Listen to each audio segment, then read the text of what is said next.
حضرت علی رضی اللہ تعالیٰ عنہ سے پوچھا گیا سب سے مشکل ترین سوال۔ ایک عورت حضرت علی رضی اللہ تعالیٰ عنہ کی خدمت میں حاضر ہوئی اور آ کر کہنے لگی، اے علی، آپ علم کا سمندر ہیں، مجھے بڑی شدت سے اس سوال کا جواب چاہیے کہ کیا محبت میں زنا کر سکتے ہیں؟ کیا محبت میں زنا جائز ہے؟ حضرت علی نے فرمایا کہ بسم اللہ الرحمن الرحیم۔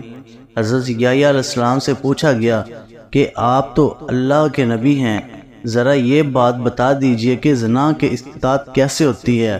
حضرت یحییٰ علیہ السلام نے ارشاد فرمایا، دیکھنے سے یعنی دیدہ بازی سے اور تمنا کرنے سے۔ نظر بد بھی بدکاری و بے حیائی کی چابی ہے جس سے زنا کا دروازہ کھلتا ہے۔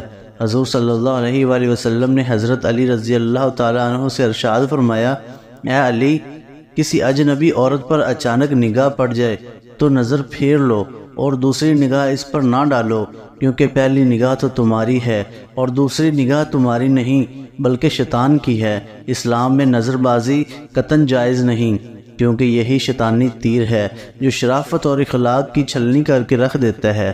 نظر کی حفاظت سے شرمگاہ محفوظ رہتی ہے۔ حضور صلی اللہ علیہ وآلہ وسلم نے ارشاد فرمایا، جب آزاد مرد اور عورت ایک جگہ تنہائی میں جمع ہوتے ہیں تو ان میں تیسرا شیطان ہوتا ہے جو انہیں گناہ کرنا پر آمادہ کرتا ہے۔ جنسی تسکین کے لیے سیکسی ویڈیو دیکھنے، گندے رسالے پڑھنے، نائٹ کلبوں میں جانا اور مساج کروانے کے بہانے جنسی تسکین حاصل کرنے والوں کو اپنے ایمان کی فکر کرنی چاہیے۔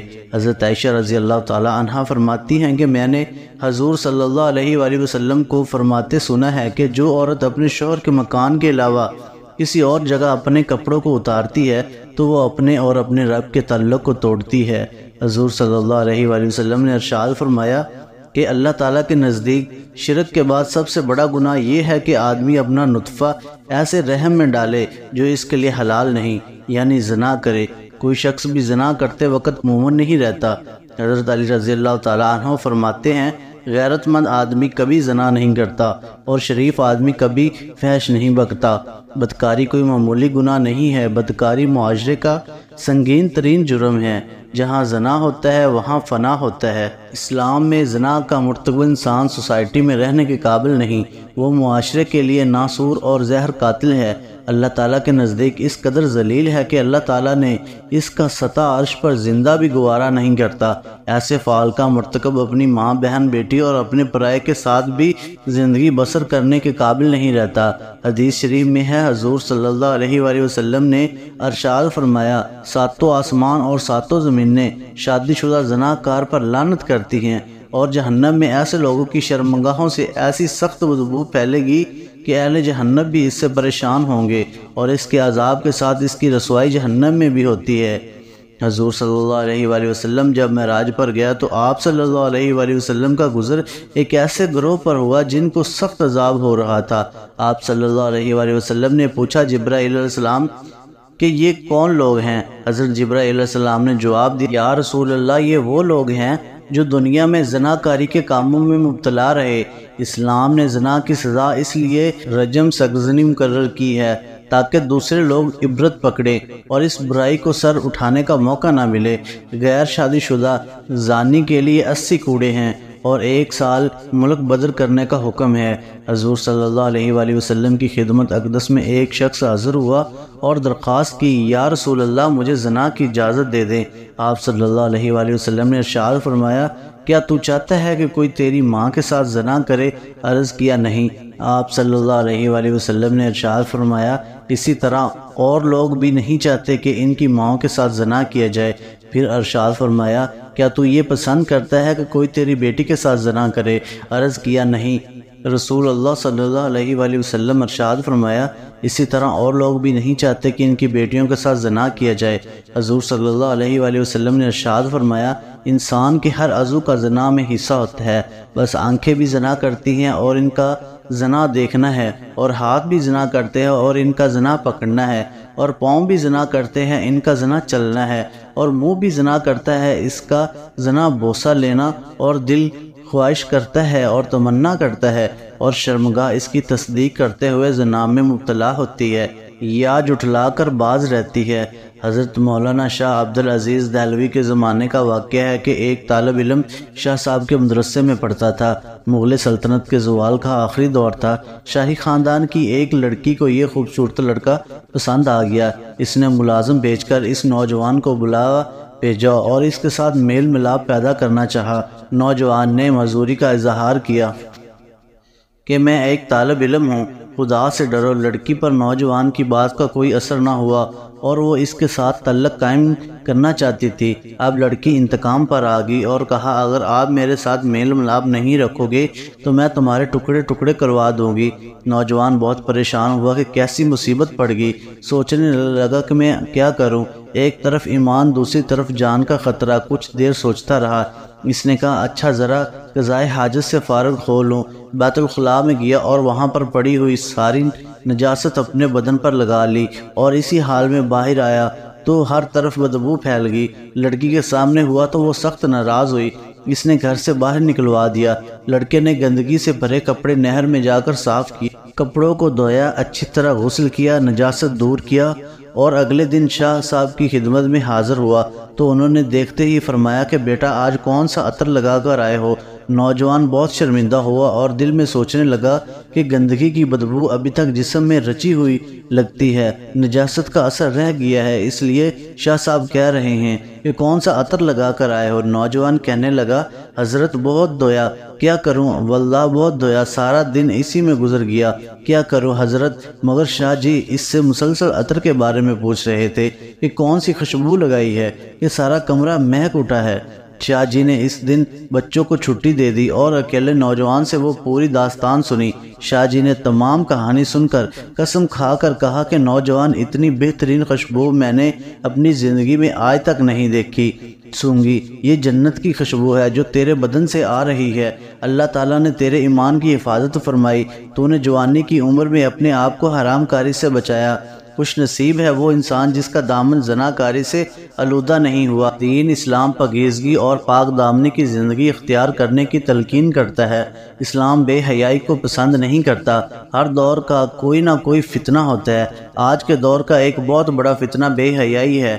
ہماری نوجوان نسل جو دیار غیر میں پروان چڑھ رہی ہے، اریانی فحاشی کے سیلاب میں بہتی چلی جا رہی ہے۔ ہمارے نوجوان مغربی اریانیت کے دلدار بن چکے ہیں، اپنی منمانی زندگی گزار رہے ہیں۔ دناؤں کا کہنا ہے کہ جس قوم کو تم ختم کرنا چاہتے ہو اس کے اخلاق و کردار کو بگاڑ کر ان میں اخلاقی برائیاں عام کر دو اور قوم اپنی موت آپ مر جائے گی۔ ایک عورت کا حضرت علی رضی اللہ تعالیٰ عنہ سے سوال علم کے سمندر شیر خدا حضرت علی رضی اللہ تعالیٰ عنہ نے کیا۔ خوبصورت جواب دے کر اس عورت کی رہنمائی فرمائی۔ محترم ناظرین، ایک عورت حضرت علی رضی اللہ تعالیٰ عنہ کی خدمت میں حاضر ہوئی اور آ کر کہنے لگی اے علی رضی اللہ تعالیٰ عنہ، آپ شیر خدا ہیں۔ رسول اللہ صلی اللہ علیہ وآلہ وسلم نے آپ کو علم کا دروازہ قرار دیا ہے۔ میں آج آپ کی خدمت میں ایک سوال لے کر آئی ہوں، آپ مجھے اس کا جواب دیجئے کیونکہ مجھے سوال کا جواب بڑی شدت سے درکار ہے۔ حضرت علی رضی اللہ تعالیٰ عنہ نے فرمایا اے عورت، حقیقتاً مجھے اللہ کے رسول صلی اللہ علیہ وآلہ وسلم نے باقاعدہ یہ بات کہی ہے کہ میں علم کا دروازہ ہوں۔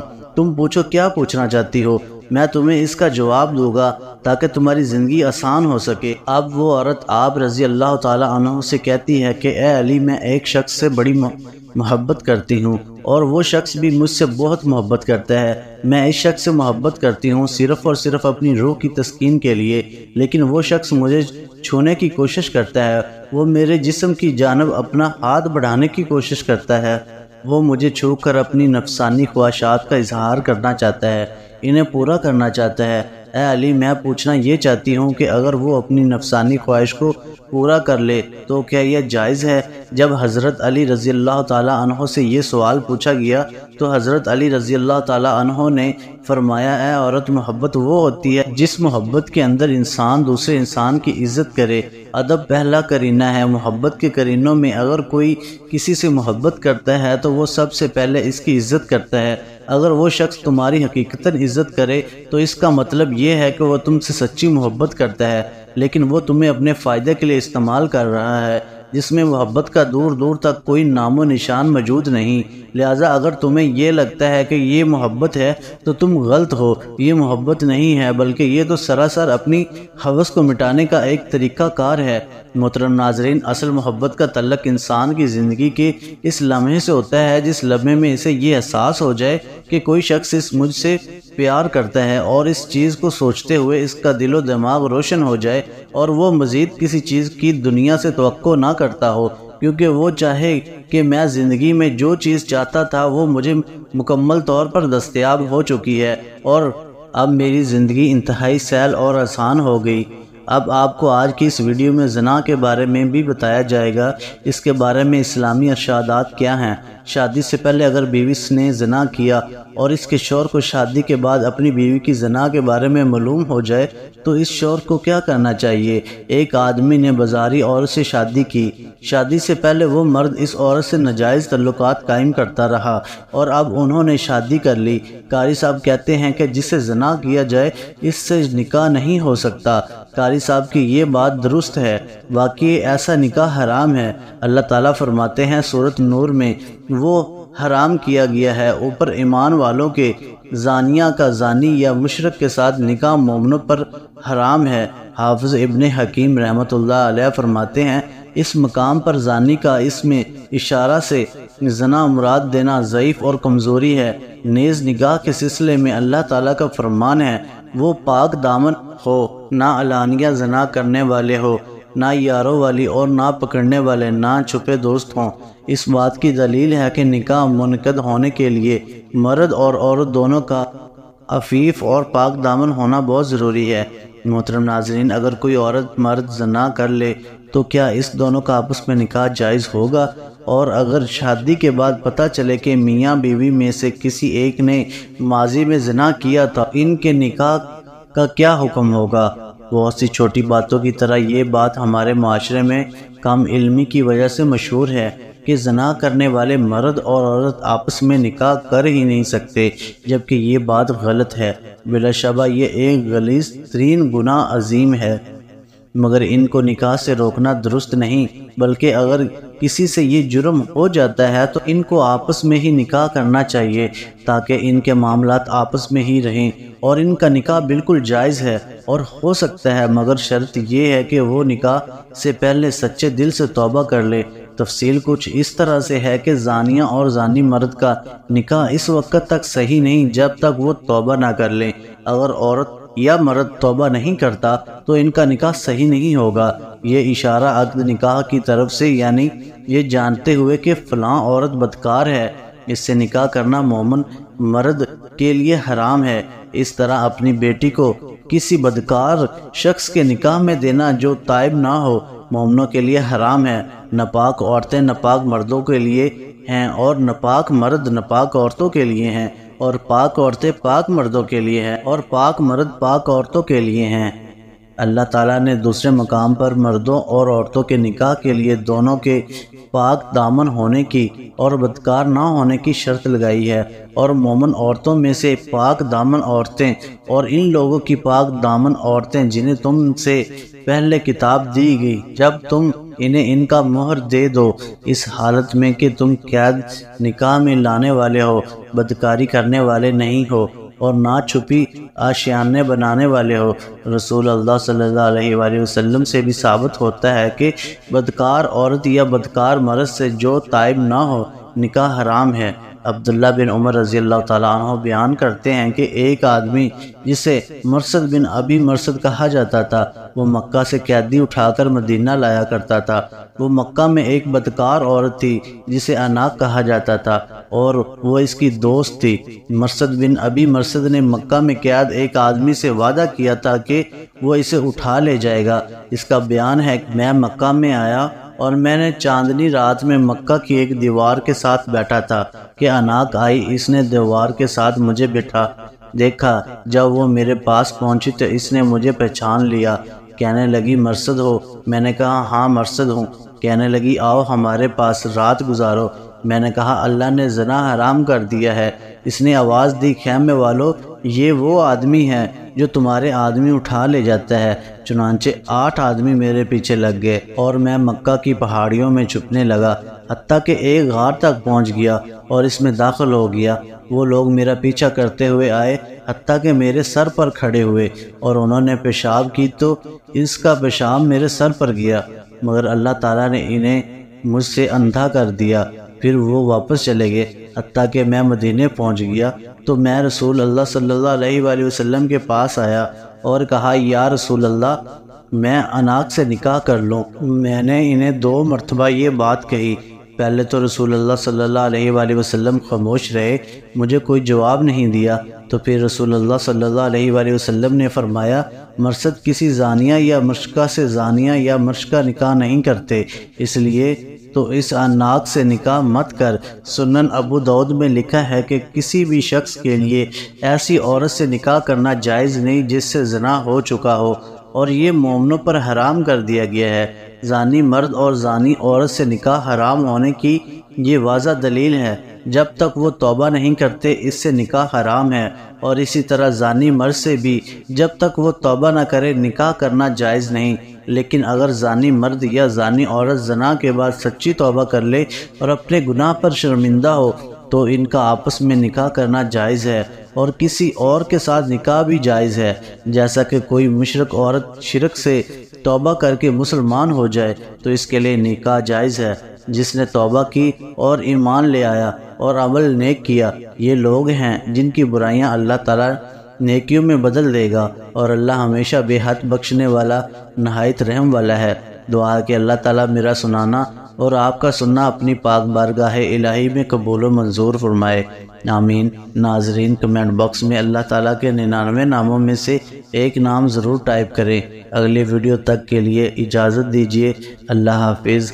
السلام علیکم ورحمۃ اللہ وبرکاتہ۔